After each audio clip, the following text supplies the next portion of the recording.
Nigel Farage tried to engineer a vote of no confidence amongst the MEPs in Brussels last Wednesday. Called a meeting at short notice. Not many turned up. I certainly wasn't going to go. My deputy leader didn't go. And then around the people around the table, he tried to get somebody to propose a motion. Nobody would propose a motion or second it of no confidence, and he wouldn't do it himself. So it never happened. Simultaneously, a motion of no confidence was proposed by two members of the National Executive Committee, and that came up on Sunday. I feel that this was engineered, and they were kind of hung out to dry on this.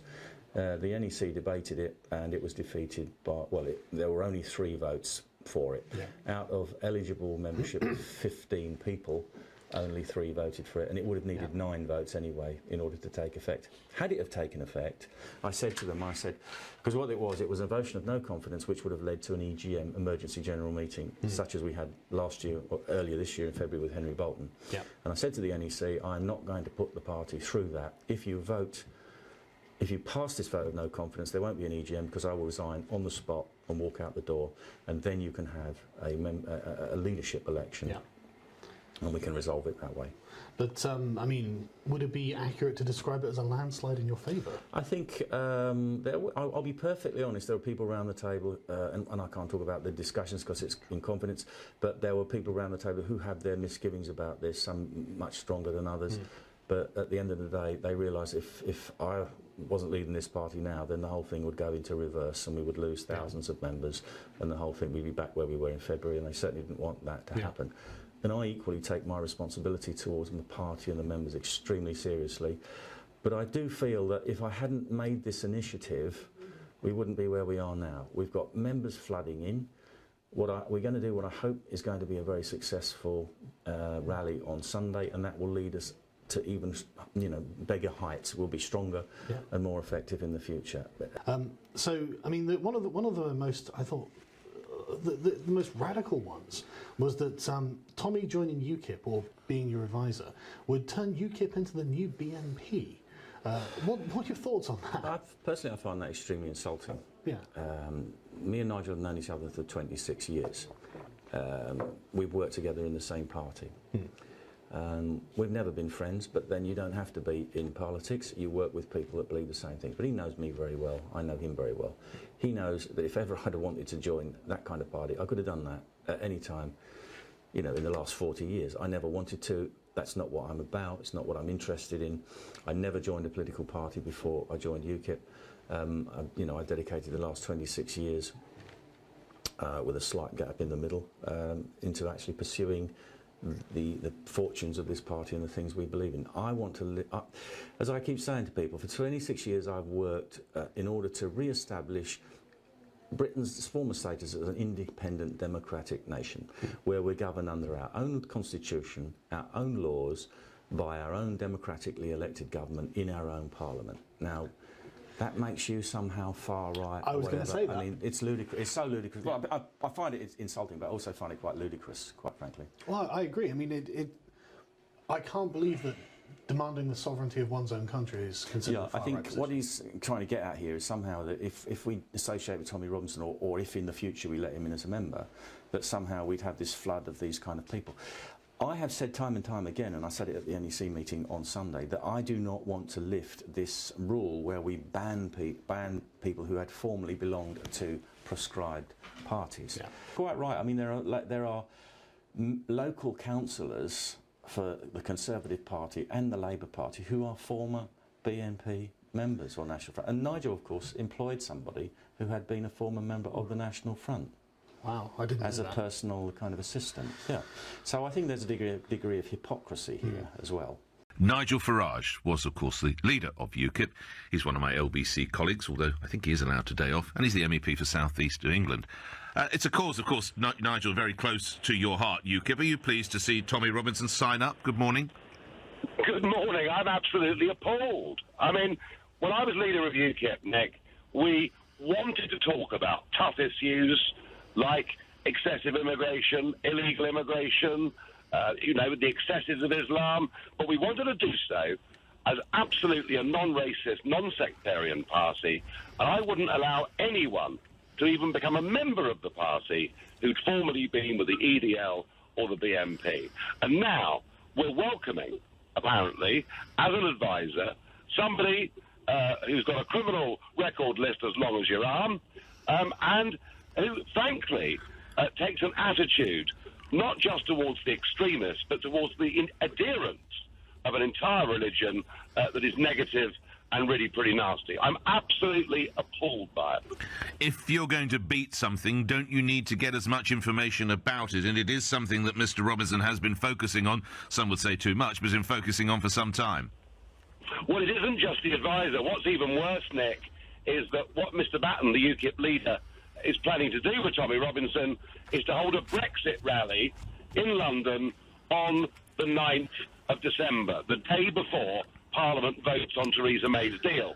And if Brexit is able to be portrayed as being a plaything of street activists, thugs, and the far right, that is very bad for the Brexit cause. So on every level, I'm upset, I'm angry. We have told Mr. Batten time and again that we are a party committed to Brexit, not a party committed to talking predominantly about the religion of Islam. The national executive of the party voted against a procedure that would allow Robinson to become a member, and Mr. Batten appears to have an obsession with this guy, and so the time has come for them to get rid of him as leader. If this was the Conservatives, then you'd be writing to the 1922 committee. He's got to go. Yeah, I'm going to write personally to the national executive to say, look, he's defied you, he's defied all of us, he's determined to take us in a direction that is completely against everything we've ever stood for as a party. It's time for you, as our governing council, to pass a motion of no confidence in him, and I will meet with all the UKIP MEPs, at least those that haven't resigned over this, next Wednesday, and I really do feel that if Batten stays as leader, with people like Tommy Robinson around, that electorally UKIP will be finished at the moment of probably its greatest ever opportunity. Lastly, to those who were attracted to the party under your leadership or before and are now finding it rather difficult to stay in UKIP because of this, what would you say to them? I'm finding it very difficult to stay in UKIP, but I'll be damned if I'm going to walk away after 25 years of my life without having a fight to try and get it back to being a sensible political party that dares to talk about things the others want to brush under the carpet. This is not over yet. Let me ask you then to respond to what Nigel Farage has said, and that is that you're taking the party in what he calls a shameful direction and that they should get rid of you. Well, I'm surprised that Nigel's got such an interest in what UKIP's doing, seeing as he walked away 2 years ago and hasn't displayed any interest in it whatsoever since. And he recently said that he was going to give 100% of his effort to Leave Means Leave, which means 0% to UKIP. So I've had the job of saving the party from disappearing into oblivion, which I've done. I've done a good job of that.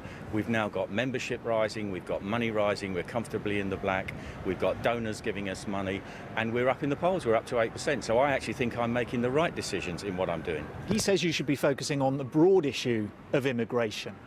I've been focusing on Brexit, which is why we're going to organise this great big Brexit betrayal, Brexit means exit march on the 9th of May. We are going to try and get tens and tens of thousands of people out to that. And my objective there is to encourage those people to come and join UKIP, because the only thing that makes any difference in this whole debate is how many votes can you take away from the Tories and Labour at the next general election. That's the only thing they care about. And that's my goal, that's what I'm doing, and I'm not doing bad at the moment. Why then, in the meantime, are you appointing Tommy Robinson as an unpaid advisor? Well, he's merely a personal advisor on two particular issues. I want him to advise me on the rape gang phenomena, which he knows a great deal about, and conditions in prisons and prison reform, which he also unfortunately has first-hand knowledge of. So I have two important areas. I have advisors on all kinds of subjects and policy spokesmen. He doesn't need to be a member of the party to do that, but he's going to help me in that so that we can develop policy going forward. People would say that he's Islamophobic. He's blamed the religion of Islam and the Muslim community as a whole and held them accountable for terrorist attacks in the UK. Do you agree with him on that? And by associating with him and calling on his advice, are you not Islamophobic in the same way? Islamophobic is a made-up word that doesn't mean anything. It's an irrational fear I don't have an irrational fear of Islam, neither does Tommy Robinson. It's a prejudice against a religion. Not a prejudice. We have never said anything about Muslims. We do not talk about Muslims, Tommy Robinson doesn't. We talk about Islamic ideology and critique that ideology, because everybody out there who's watching this show who wants to know knows that the reasons we have these terrorist attacks all around the world is because they derive those ideas from Islamic ideology.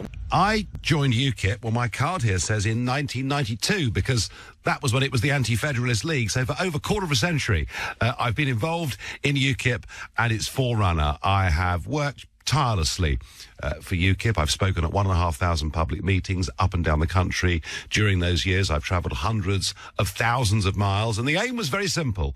It was to take votes away from the establishment parties to force a vote in this country that would get us back our independence. And you could argue that in 2016 we had been pretty successful. One of the keys to that was talking about things that everybody else wanted to brush under the carpet, issues like immigration, which we were told, if you discuss that, it's somehow disreputable. I made sure that UKIP talked about tough issues, but we absolutely excluded anybody who'd ever been a member of the British National Party, the English Defence League. We wanted to make sure that when the abuse was thrown at us, it couldn't possibly be proved to be true.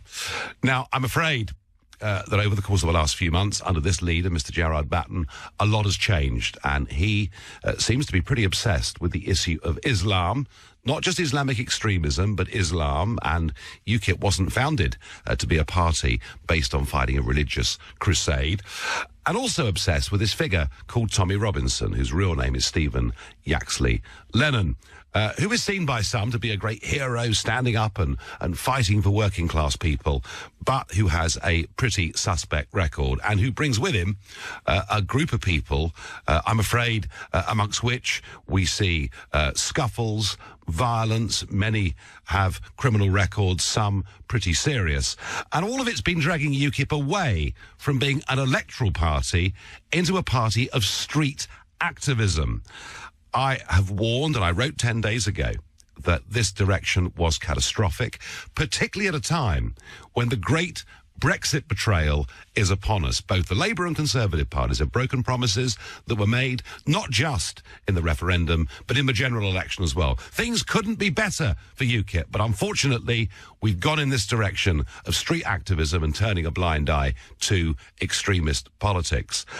Many of the best people that I've worked with over those many long years have already left the party in the space of the last few weeks. There was one last hope that the party's national executive at the weekend would do something about this, would, pass a motion of no confidence in Gerard Batten ahead of what's due this Sunday. And this Sunday, there's going to be a march in London with Gerard Batten and Tommy Robinson as the speakers. That 2 days before the most important parliamentary vote of modern times. And the image that will give of what Brexit stands for is something that our enemies will use against us for perhaps many years to come. Damaging UKIP is one thing. Damaging the Brexit cause is even worse. And I, with a very heavy heart, given how much I've cared for this party, the people within it, have reached, I think, a very sad decision, certainly very sad for me, that I simply can't go on with it. I don't recognise the party as being the one that I helped to found and fought for all of those years. I believe the brand has been now so damaged, so tarnished, that it's not able to pick up and won't be able to pick up the political opportunity that's there, staring it in the face. And so with very great reluctance, I have, as of now, resigned my membership of UKIP, cancelled by standing order at the bank. I'm no longer a member of UKIP, which, hey, it's made up the biggest part of my adult life. It's a very sad thing to do, but there it is.